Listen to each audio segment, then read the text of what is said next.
we have listened to different types of audio through the years has been presented to us in many different ways. Whether you're carelessly listening to a podcast like this, or singing along to your favorite song at home. Have you ever stopped to think about how neat it is that we have the ability to record ourselves? To just be able to hear whatever we want, whenever we want, thanks to the progression of media and culture? But then, how are we able to do that? Who is responsible for this creation? Let's rewind the track through time. Further than the CDs in 1979, cassette tapes in 1965, and even the first 8 tracks made in 1963, and even further than the record players. And take a look at the first device ever invented to record a voice and then have it played back at you. Let's take a look at the history of the phonograph.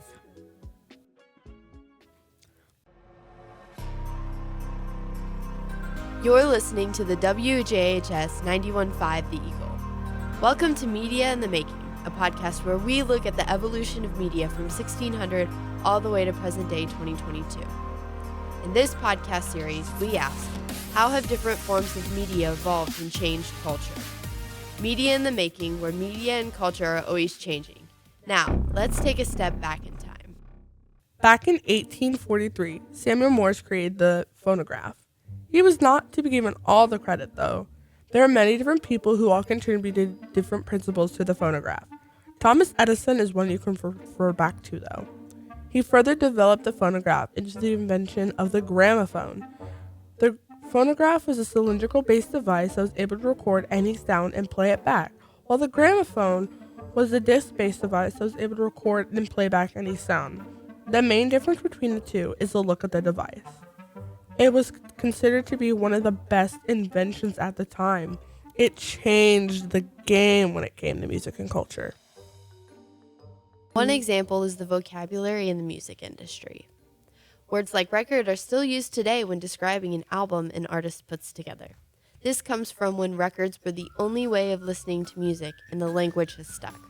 For example, there is a Grammy Award titled Record of the Year, which is one of the biggest awards that can be won. You can also hear A-side and B-side songs a lot. This is a reference to when artists had to separate their records into 2 sides to fit everything on the vinyl disc. Typically, the A-side is the side with the more popular music, while the B-side is usually not as well known on a large scale. You also have the terms EP and LP. LP means a long-playing record and is the equivalent to a current album. They typically have 10 to 12 tracks and last anywhere from 30 to 50 minutes.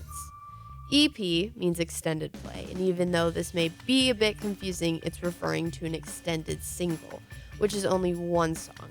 And EPs typically have 3 to 6 songs and are significantly shorter than an LP or album. Music began to popularize, and the award shows that came along with them began to grow even more. Music award shows began to grow in the media as people were talking about them and were spreading it all over the media, which began more scandals and cancel culture. The music industry is a very brutal place to be in, and you have to have tough skin. Technology and music began to grow and thrive at the same time. So, when something scandalous happened, you couldn't just dust it under the rug. You were dragged to shreds by the media and people. Over time, people wanted to take their music with them and not drag around their record player.